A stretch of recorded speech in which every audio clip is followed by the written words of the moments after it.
Hello, everyone, and welcome to another episode of the Wise Decision Maker Show, where we help you make the wisest and most profitable decisions. My name is Dr. Gleb Tsipursky. I'm the CEO of Disaster Avoidance Experts, a future of work consultancy. And today with me is Daniel Robinson. He is a writer for MarketWatch Guides, and he has expertise in electric vehicles. So, Daniel, can you tell us a little bit more about what you see the electric vehicle market currently looking like? Well, I think we're in a little bit of a strange spot because we have a lot of automakers that want to have aggressive rollouts of new EVs in the coming months, and it doesn't seem like the demand is quite there, and the charging infrastructure might be lagging a bit Mm. as well. You combine those things with the federal government that is really pushing for accelerated Mhm. adoption, and the EPA possibly putting forward some pretty strict emission standards here that would take effect in about 5 years. Mm. So all those things kind of coming together at one time, I think has us in a little bit of a confusing situation right now. I'm as confused as anyone, I'll be honest. All right. Well, you have some knowledge about this topic, so let's talk a little bit about how we can make things less confusing. And let's go a little bit deeper into a couple of those. So tell me a little bit more about the federal government. Of course, the Inflation Reduction Act had a lot of infrastructure work to be done on the electric vehicle charging, related issues. But of course, and recently the permitting has been, in my understanding, is the permitting situation has been eased by the compromise that was passed in the federal government. So hopefully that will make permitting a little bit easier. Tell me what it looks like with the federal government, the Inflation Reduction Act, and what that's going to bring about. Well, I think the biggest thing with that, with the Inflation Reduction Act, is the charging infrastructure is a big part of that, and wanting Mhm. to move more EV production and battery production to North America. I think those are Mm. some of the real drivers of that part of the act. So with all that, I think the idea is that prices on EVs will moderate a bit and get more in line with the American consumer right now. Mhm. I'm hoping all those things will work together again to bring prices down and just get Mhm. people a little more excited about driving EVs. I Mhm. know personally speaking, I am. I'm more interested and more excited about it than I've ever been. But I do understand the reluctance and the confusion that a lot of consumers do have right now about making that jump to Mhm. EVs.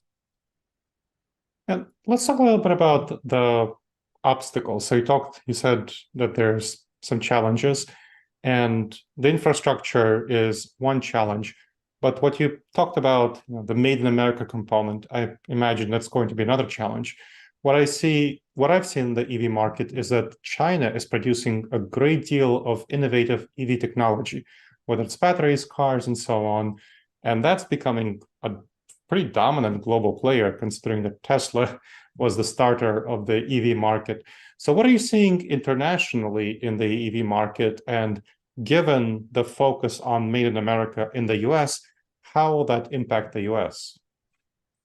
Well, again, I think one of the big focal points right now is trying to stave off um, China as an innovator in this arena, and I think automakers and the federal government all are trying to find the right balance between moving too quickly and sort of falling behind a little bit.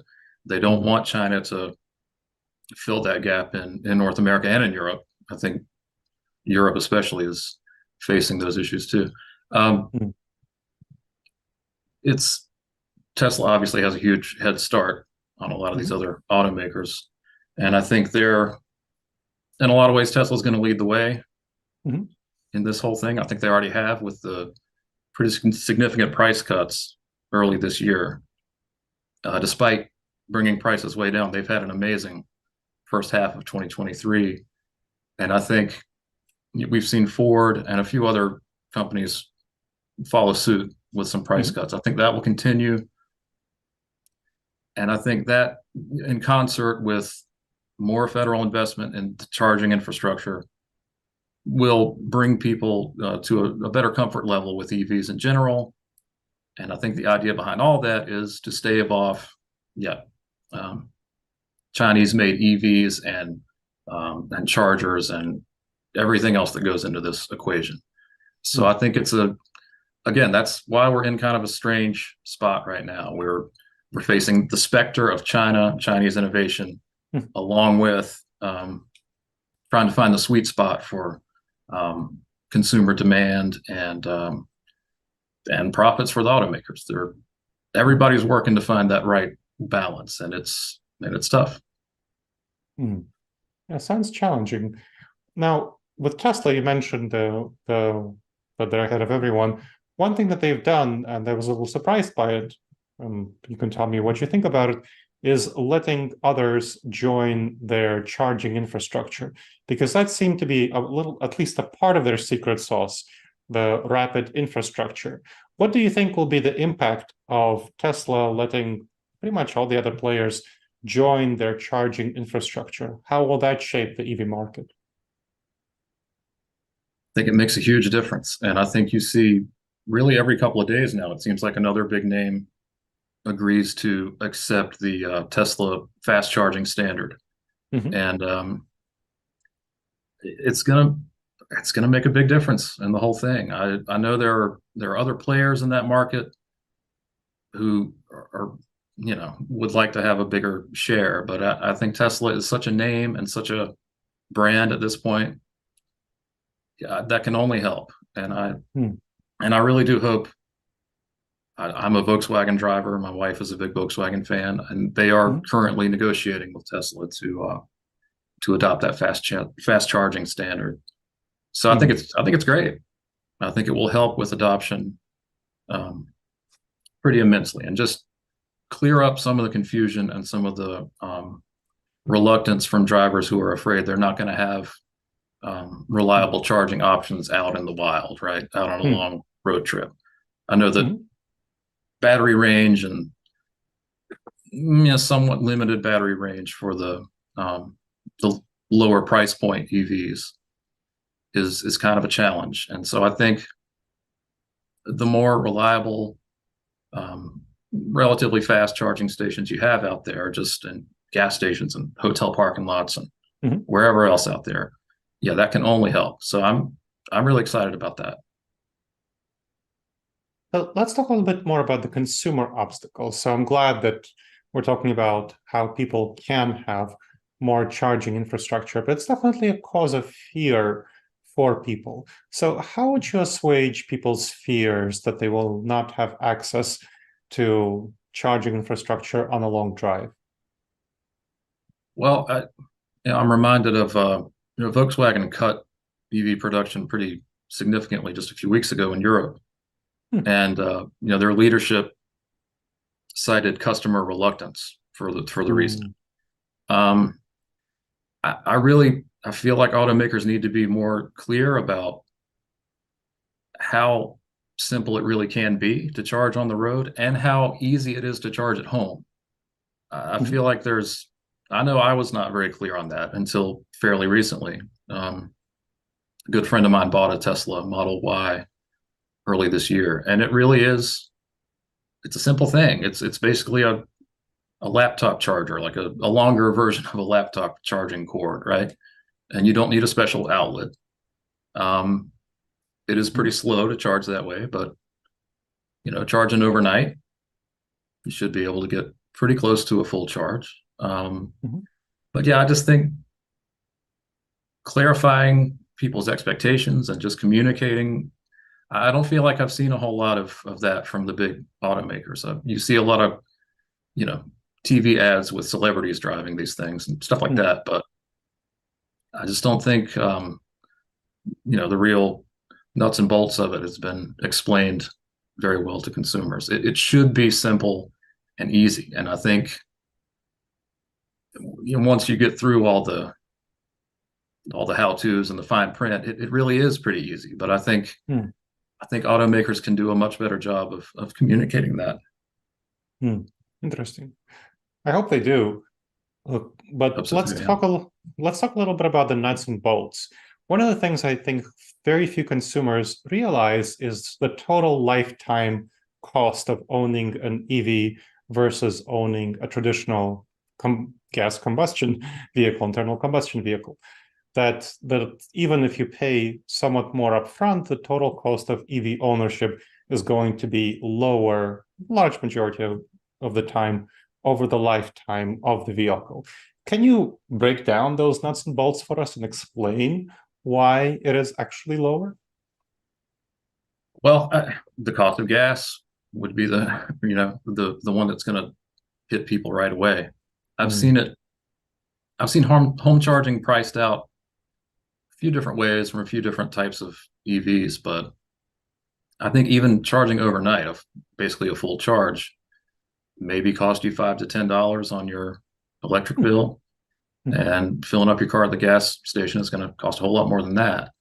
Um, no oil changes, things like that. The routine maintenance is totally different for EVs and not as demanding. So that upfront cost barrier, which is there now, and I think that hurdle will get lower with every passing year, if not every passing quarter, the way things are going. I do think if we can get past that barrier to entry, the long-term savings of driving an EV are significant. And if you price it out, I think you'll find that it's kind of a different world. So I hope that's another thing that these companies can communicate much more clearly, and I expect them to, and I hope they will. Yeah, it's one reason I've seen people talk about getting a hybrid electric versus and so on. And that's really not a very good option in terms of maintenance, because you have two engines to maintain rather than one. So definitely not the best option there. Now, let's talk a little bit about specifically the maintenance, because I think one source of reluctance I've seen is both the car types, people who like to work on their cars who are not familiar with how to work on electric cars, and mechanics who are not familiar with EVs, especially all those computer gadgets that EVs come with, which seem much more complex than the internal combustion engine.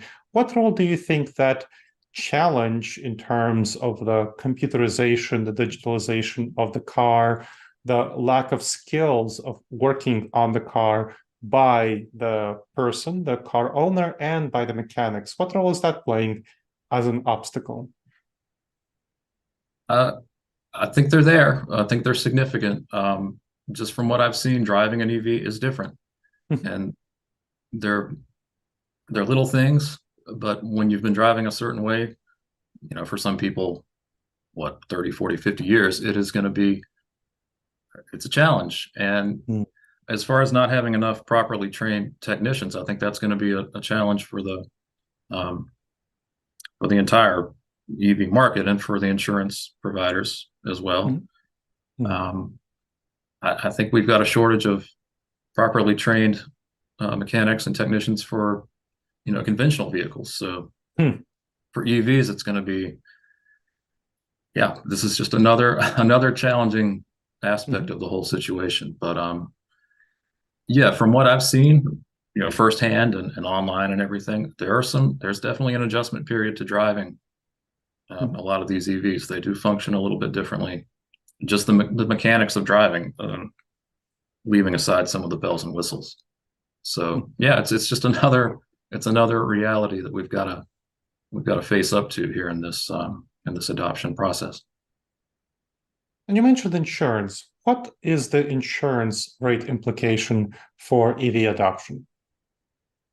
Well, right now, the fact that most all of the EVs on the road are priced higher than standard combustion engine vehicles, that leads to some higher premiums right there by itself. And you've got the fact that EV batteries are so expensive, and replacing one is going to be prohibitive for most drivers out there if they get into an accident. There's also There's also the issue of the weight of the cars. EVs are significantly heavier than their combustion engine counterparts. So, yeah, a lot of factors play into that. Insurance companies are going to have to reconfigure some of their coverage options and their underwriting practices based around the specific risks that EVs carry with them. Mm-hmm. Well, let's not forget the explosion risks. And there's that. Yeah. It's it does there's a lot of work to do. There really is. And yeah, I'm hoping that a little extra pressure from the federal government isn't a bad thing. I'm hoping that automakers can kind of tighten things up and follow suit and really speed the adoption without just breaking things, right? Or having cars explode. Okay. So what do you see? It sounds like there are a number of challenges. What do you see as happening? What is the future of the EV market in the next couple of years? I think with a broader selection of EVs, which we're going to be seeing in the next 6 months to a year, more buyer segments and more types of EVs. You see so many compact cars and small crossover SUVs in the EV field right now. You see a lot of those on the road. I think we're going to see more and more larger pickups, larger family-sized SUVs hitting the market, and I think you'll continue to see prices moderate as there's more competition from all the big automakers that are such big names in our country. So I think everything will come together, but we are in a weird time right now with some growing pains. I think trying to get the infrastructure and the price points and all those things to work together in a way that really serves consumers. But I do think it's going to happen. I think it's going to 5 years from now. I know there are some really ambitious targets from the federal government and from GM, especially. I think they want to have a fully, zero emission fleet by 2035, which is not all that far away. So I think it'll happen. There are going to be some more growing pains, but I'm excited. I'm more excited than I've ever been about it. I'm thinking about getting in one of these things here in the next year at least, and see what my own experience is like driving one. Yeah, I think when my own car dies, I'll probably get an EV as well. Well, good. This is an excellent note on which to end. Thank you for sharing your expertise. Oh, sure. Thanks for having me. And thank you to the audience for checking out another episode of the Wise Decision Maker Show. Please make sure to subscribe if you haven't subscribed yet, wherever you check this out, and leave a review. It really helps us improve the show, and it helps other people discover the show. All right, everyone. I look forward to seeing you in the next episode of the Wise Decision Maker Show. And in the meantime, the wisest and most profitable decisions to you, my friends.